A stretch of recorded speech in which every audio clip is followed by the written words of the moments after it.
Una noticia y 1000 puntos de vista. Vos elegís. El arranque con Maxi Lecky por Radio Sónica. Radio Sónica.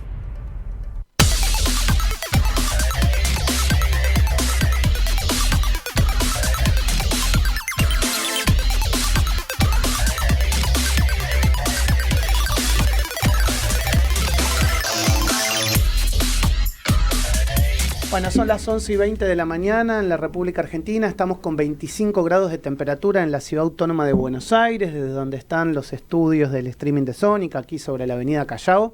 Y vamos a charlar con Mercedes Trimarchi, que es legisladora de la Ciudad Autónoma de Buenos Aires, por Izquierda Socialista, dentro del Frente de Izquierda.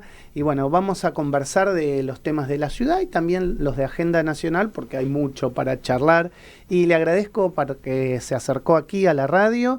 Ya habíamos conversado con ella en otra oportunidad, no presencialmente, y siempre es bueno tener este vínculo de mirarse a la cara, mirarse a los ojos y contarle a ustedes que están del otro lado qué es lo que piensan nuestros representantes. Mercedes, buen día, gracias por venir a Sónica, un placer. Muchas gracias por la invitación, buen día. Bueno, fuera del aire estábamos hablando de educación. Así es. Vamos a empezar a hablar de educación, ¿querés? ¿Cómo ves la educación en la Ciudad de Buenos Aires? Bueno, la educación en la Ciudad de Buenos Aires está atravesando una situación muy compleja por la situación social. Cada vez más el relato de las maestras, por ejemplo, o de las profesoras y los profesores de las escuelas públicas es que tienen serias dificultades para dar clases, porque la situación social, la situación de pobreza, ¿no?, que viven las alumnas, los alumnos, inclusive el personal docente, las docentes, es muy difícil, ¿no? Entonces, estamos atravesando una situación de completa vulnerabilidad de derechos en materia educativa, y el gobierno de la Ciudad de Buenos Aires, por lo menos en lo que es la escuela media, en la secundaria, ya va por su tercera reforma educativa en lo que es toda su gestión en términos del mismo signo político. Sí, de los 12 años. Claro.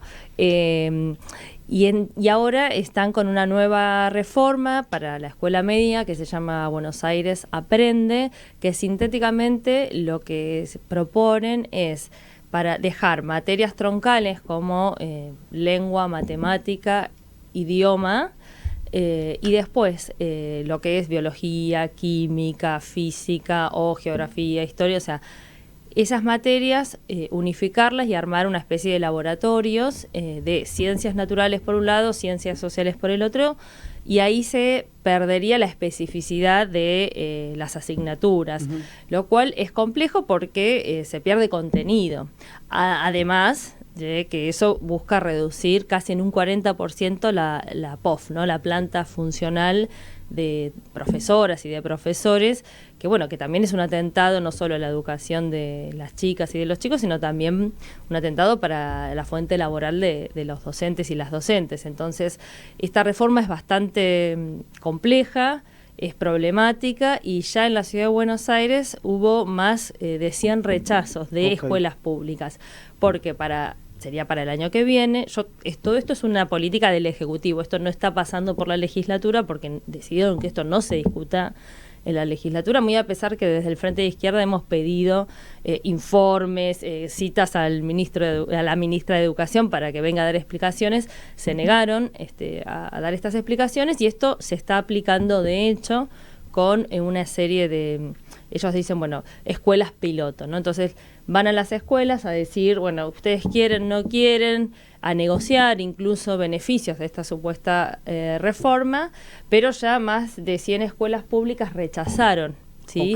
Porque ven lo complejo, por un lado, la pérdida de contenidos, o sea, bajar la calidad educativa, que los chicos, las chicas... Y además la pérdida de profesores. Y además de la pérdida de puestos docentes, que es muy difícil. ¿Y cómo está el tema de infraestructura en las escuelas? Bueno, también sigue... Estamos hablando de un distrito del más importante de la Argentina, con mayor presupuesto. Sí, las escuelas siguen estando en condiciones muy difíciles, escuelas calurosas en verano, frías en invierno, mucha construcción como de Turlock, no sé si es una mala... en seco, que se llama en seco. Bueno, claro. pero que eso es... ¿qué vimos? Caída de techos, poca acústica, frío o calor, entonces depende de la estación del año, y eso es una situación, digamos, muy difícil, amén de que lo que tiene que ver con las viandas, o sea, con la comida que se le da a las chicas y a los chicos sigue siendo de muy mala calidad. Hacía poco tiempo habíamos visto las famosas ratas que habían aparecido. Todo eso sigue estando. No es que hubo una Mercedes, mejora. La progresión, ¿mejoró o no? Es decir, si vos lo mirás 5 años atrás, 7 años atrás, digamos, porque viste que cuando vos escuchás al gobierno te dice, bueno, pero sí, mejoró, tenemos jardines para 4, tenemos jardines para 3, tenemos mejora en la calidad de alimentos. Entonces, ¿eso es real o no es real? ¿Hay una mejora en algo? No, realmente no. De hecho, las protagonistas y los protagonistas de las escuelas, que son los estudiantes, las docentes, te dicen que no. De hecho, en lo que es materia de presupuesto educativo, todos los años se reduce un poco. Okay. Recién, fuera del aire, estábamos hablando de la discusión del presupuesto de la Ciudad de Buenos Aires hacia el año que viene. En lo que es el área de servicios sociales, que incluye educación, salud, todo lo que tenga que ver con asistencia social, ahí hay una reducción del presupuesto, pero en materia de seguridad hay un aumento, es decir, ya hay una lógica por parte del gobierno de hacia dónde va a ir dirigido el dinero, el presupuesto, y que no es justamente a mejorar las condiciones ni de infraestructura ni educativas para las escuelas. Recién estábamos hablando entonces del presupuesto, quedémonos ahí. ¿Qué están viendo y qué están negociando entre el gobierno, que me imagino el gobierno del PRO estará más alineado con el bloque libertario, y qué pasa del otro lado, qué pasa de la oposición más dura, si querés, que es el Frente de Izquierda, y el peronismo? ¿Dónde están poniendo el acento para el presupuesto del año que viene? Bueno, como te decía recién, lo primero que podemos ver es esa transferencia de recursos hacia áreas ellos le dicen de seguridad. Pero que con un acento particular, ellos dicen en lo que es el cuidado del espacio público, y eso es muy complejo, porque en el espacio público, tal como ellos lo vienen relatando, lo que tenemos los legisladores, las legisladoras de lo que apareció en el presupuesto, pero que también, como te decía, se está discutiendo ahora porque estamos recibiendo la visita de los funcionarios en la legislatura, que vienen a explicar y a dar cuentas de cómo lo pensaron.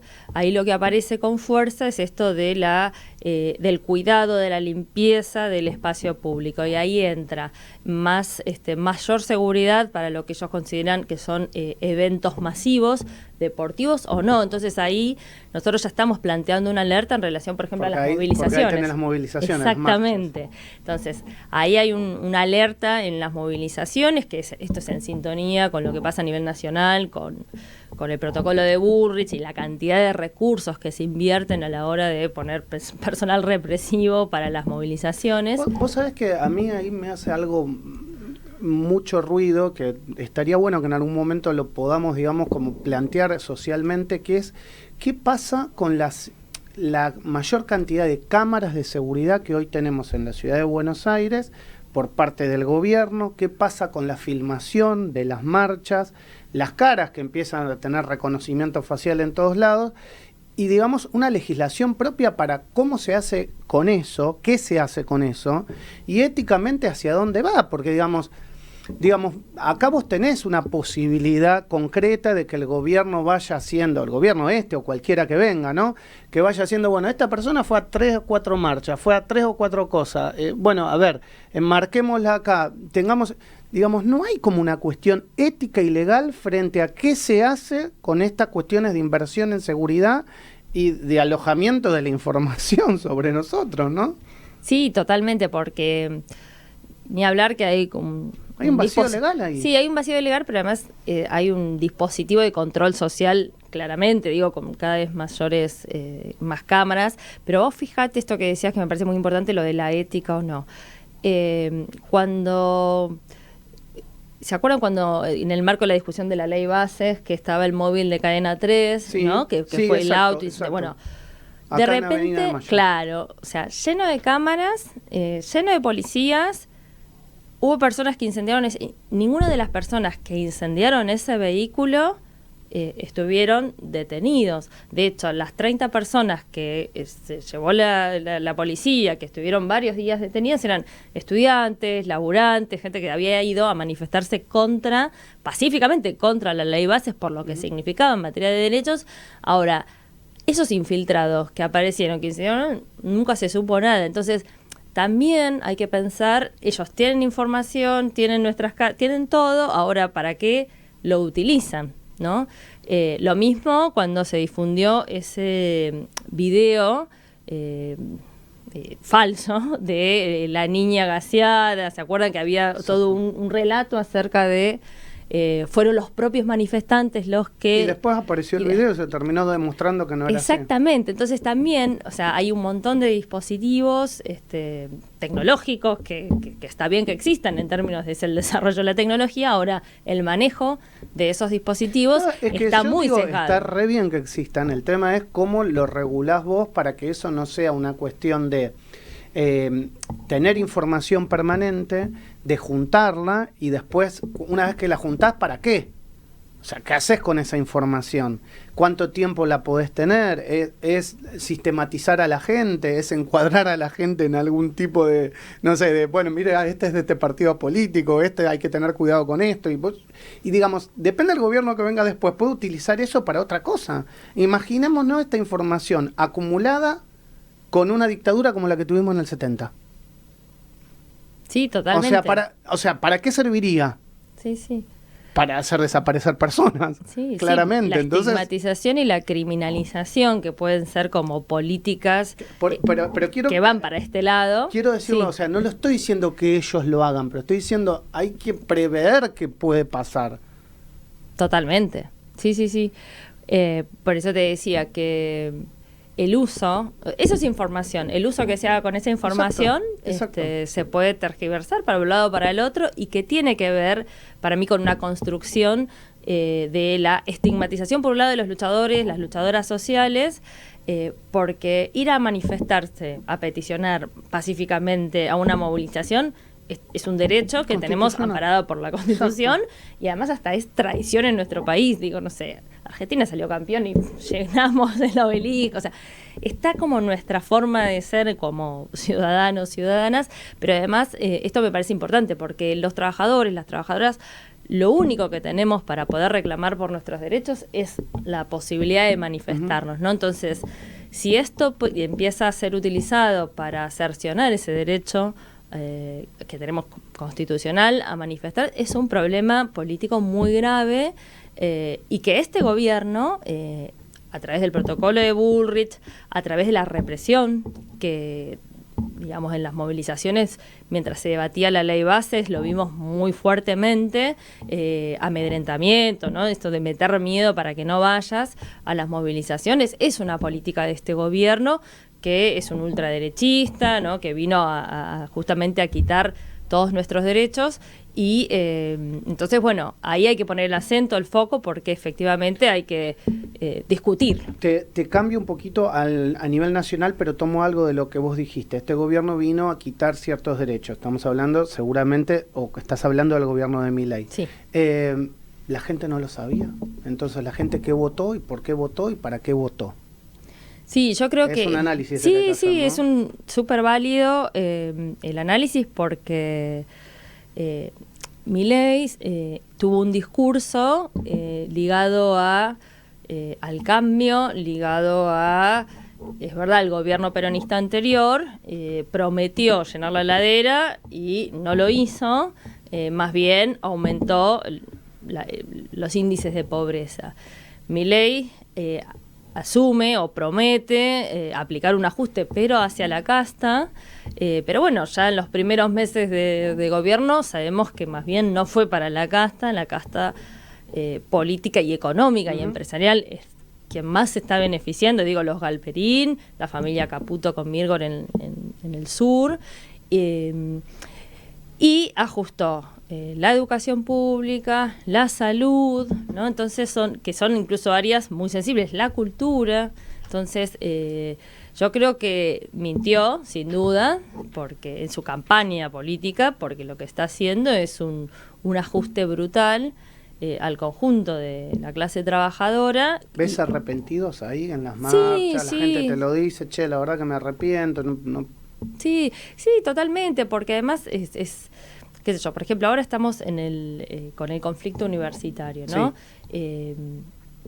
O sea, hubo más de 100 tomas en todo el país de distintas facultades, 2 marchas universitarias federales muy masivas, donde se veía la juventud estudiante. Bueno, por supuesto que fueron marchas que no solo fueron de estudiantes, que también se colaron reclamos de jubilados, de familias trabajadoras, y que efectivamente ahí en la juventud, que fue un sector al cual apostó Milei incluso en su campaña dirigida a través de las redes sociales y demás, que lo habían votado y que ahora se dieron cuenta que no, que le está atacando su propio derecho a la educación, que en muchos casos, en la mayoría te diría, con mucho esfuerzo. Los estudiantes por ahí después de laburar varias horas se van a cursar hasta altas horas, el esfuerzo que implica desgaste físico y demás.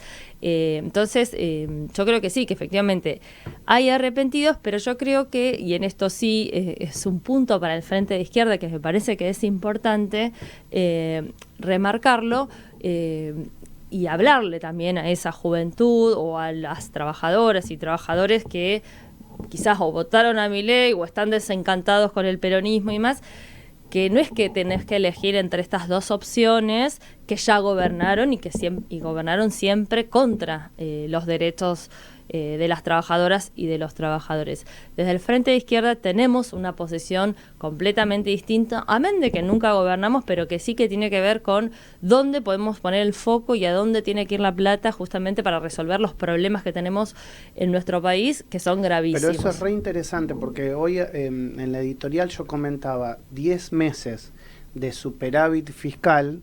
Uno debería decir, che, esta plata para mejora del pueblo, para mejora de la gente, para que la gente, no sé, coma mejor, para que tenga mejor educación, para que tenga mejor salud, no, va para pagar la deuda. Sí, totalmente. Si no, estaríamos mejor, digamos, exacto, teniendo este superávit fiscal. Sí, sí, porque vos fíjate que todo el presupuesto a nivel nacional para el 2025 está al servicio de pagar la deuda externa, y todo lo que hoy se está recaudando, que le quitan a los trabajadores y a las trabajadoras, va para pagar la deuda externa.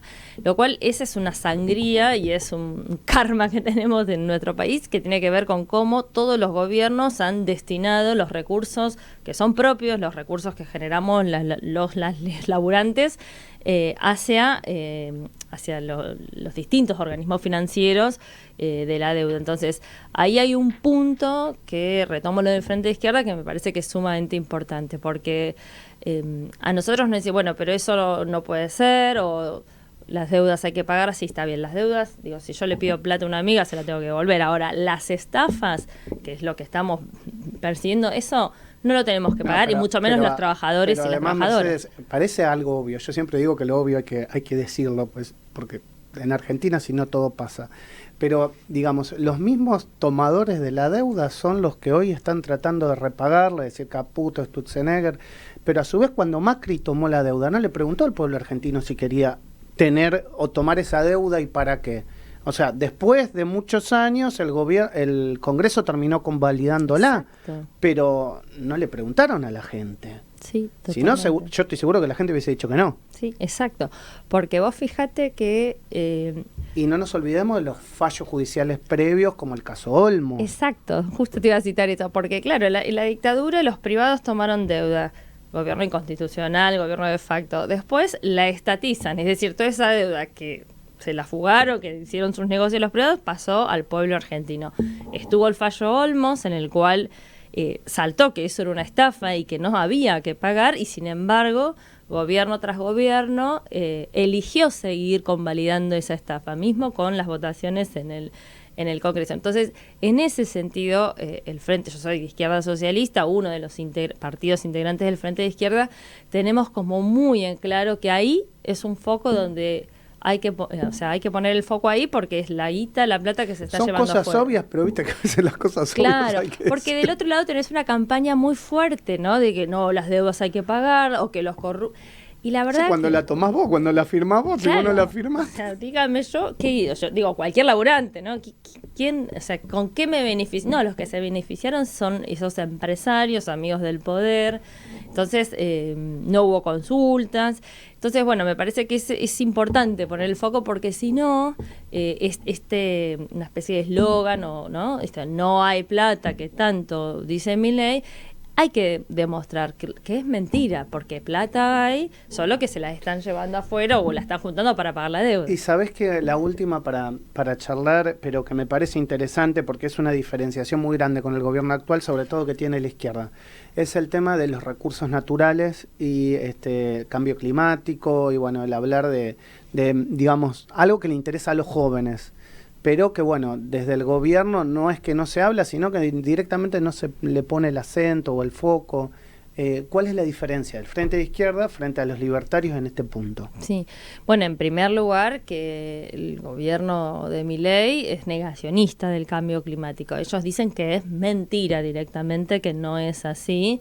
O sea, va en contra de todos las investigaciones científicas que dan cuenta que efectivamente hay un calentamiento global y que tiene que ver justamente con una producción excesiva del propio sistema capitalista que hace que se esté calentando la Tierra. Una vez una chica me explica, bueno, es como, no es que hay un gradito más y está todo bien, no, es como si el planeta tiene fiebre, o sea, entonces es algo muy grave y lejos, ¿no?, de negarlo, las medidas políticas que está tomando el gobierno es justamente para seguir acrecentándolo.